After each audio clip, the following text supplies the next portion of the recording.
Hi, everybody, and thank you for joining us again for Tuesday Tidbits. As you know, we didn't have one last week. As you can see, I'm also in a little different environment here. This is what I call my recovery chair, and we'll talk about that in a minute. As you can see behind me, the Cox household was already decorated for Halloween, and a lot of Disney ornaments over there on the side. So we're ready. These are my favorite 3 seasons of the year: October, November, December. I just love the holidays and decorating for them. Actually, if you're following me on Facebook, you know that the girls in Pickle decorated for me this year because I was unable to, and they did a fantastic bang-up job. Now, what's been happening? A couple of weekends ago, beginning of the month, we went to, the end of the month, beginning of the month of October, we actually attended Indie Book Fest. Now, that was a blast, and our second time attending that event, and the first time doing it without there being a hurricane going on, and we had a great time. There was a lot of panels and workshops. I moderated one workshop and sat on 2 panels. Then we had a dinner on Thursday night. We had a fanfare on Friday night where the readers got to come in and hang out with us, and there was appetizers, and we took our time and had drinks and just had a great time mingling with them, passing out swag and stuff. And then on Saturday night, after the book signing, which was fantastic, by the way, I think 50 to 80 authors were in attendance. The place was packed. We had a great time. And Saturday night, we had a PJ party. So I had my grumpy pants, pajama pants on, and my Star Wars nightshirt on, and I even had a robe that I was wearing around. We just had a fantastic time. And then Sunday we were able to come home. So if you're in the Orlando area next year, I believe the event is going to take place in August, but I'm not positive. Look at Indie Book Fest 2018. Look up Indie Book Fest on Facebook and join that group and keep up with all these talented authors that give their time to help each other and mentor and encourage each other, and the readers that get involved. We've had some great. One of the highlights was a picture we took. If you scroll down on my author page, you'll see it, where several of my rascals got together with me before the book signing. We took this huge picture, and the sad part was we actually had about 10 rascals that missed that photo op. So that add 10 people to that, and that's how many of my rascals were there. It was great to meet each and every one of them. We had a special button made just for them, and it was a lot of fun. Now, once we got home, we had Monday and then Tuesday. If you follow my Facebook, then you know that last week I went through prostate cancer surgery. And I'm back, which is why you didn't have a Tuesday Tidbits last week. You did not want to see me wearing that funny gown, and if you did, no. We had a lot. It went quick. It went great. It took me a few days to get my strength back up. I'm still feeling a little bit. I get tired easily right now in the recovery. It's only been a week, and the post-op is in 2 days. And so I need to rest up for that as well. But we stayed busy. We've been keeping busy with all the stuff that I wanted to get done for the end of the year. If you remember, we've had a rushing 6 months with Green as the Grass, Second Light, Waiting Room. And then Behind the Mask came out the same day that I went in for surgery. And I have to tell you that I owe a great debt of gratitude to my rascals. Robbie's Rascals, my readers group, and several bloggers that got involved did a fantastic job getting the release date out for this stuff in the news. It's been great. We had a great release day.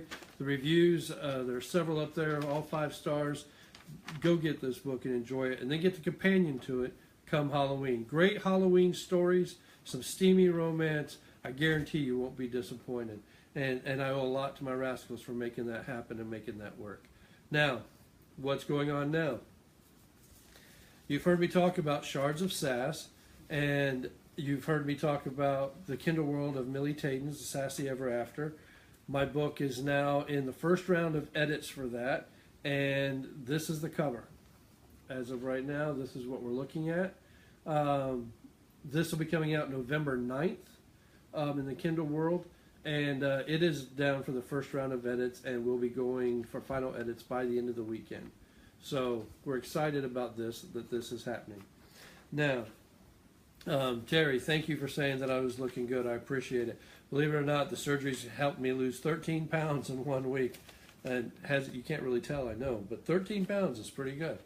Now, what's happening also in the writing world? Taming Carla, you've heard us talk about this. This is now up for pre-order. You can get it for 99 cents if you get it before October 23rd, which is when it will go live. This is also finished. It is going in for formatting for ebook as well as print, and we'll be getting that out real soon as well. You'll be able to pick this up at our next book signings, which is going to be in November. We have a local one here at Authors for Authors, and then we'll be in Columbia, South Carolina, about the first or second weekend of November. Second weekend, I believe, in November. We'll be there. So get Taming Carla now. Sarah, yes, I had a fantastic event at Indy. It was a great and a lot of time. And Terry Wilson, it's great to see you. Thank you for joining us today. And Terry, I agree. The Rascals did an amazing job. Thank you.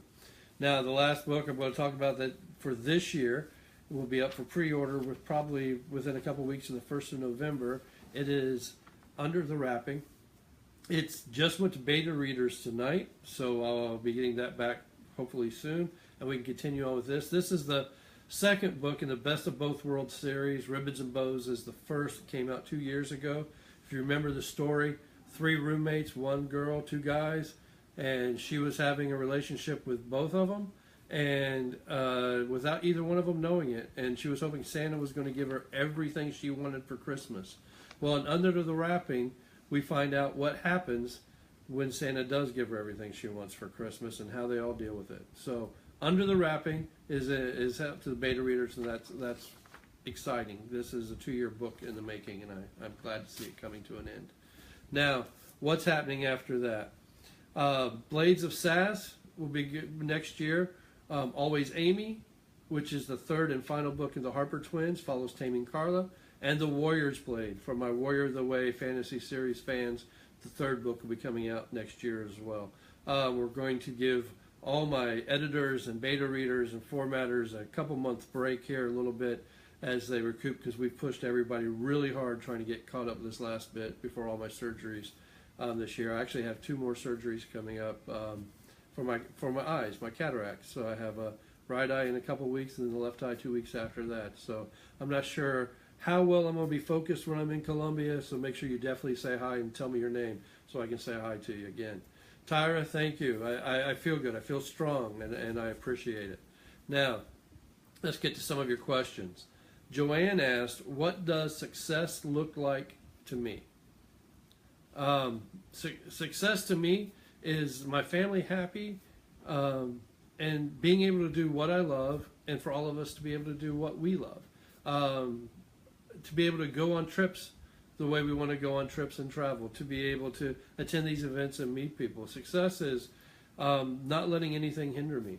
To see all my kids happy and successful, and they're all doing great. To see the girls in their careers and everything that they're doing excited and happy, and to see the reputation and the integrity of our friends and the people around us. It's not so much having your name screened out or how many times I sign a book or how much money I make in royalties and stuff like that. It's being able to do what I want to do when I want to do it, and nothing being able to tell me no. To me, that's success. Now, Shannon asked, do I hide any secrets in my books that only a few people would be able to find them?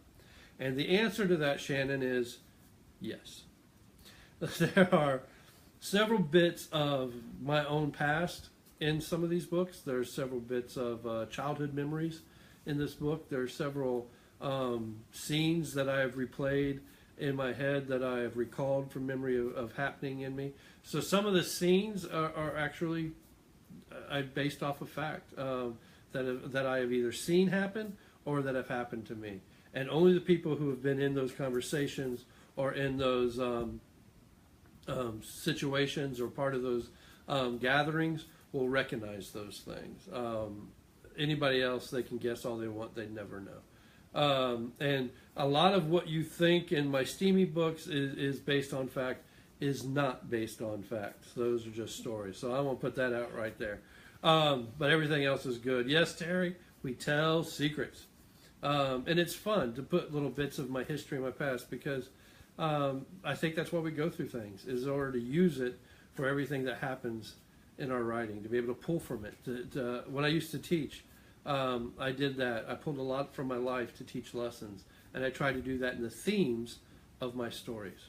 So yes, there's a lot of secrets in there that you've got to look. Barbie, it's going to be fun, and we got stories coming up too. Anyway, thank you all for joining me. I appreciate it, and we'll see you next week for Tuesday Tidbits. It'll be the first week before my eye surgery, and it'll probably be the only time you see me completely with these again. So stay tuned, and we'll see you next week.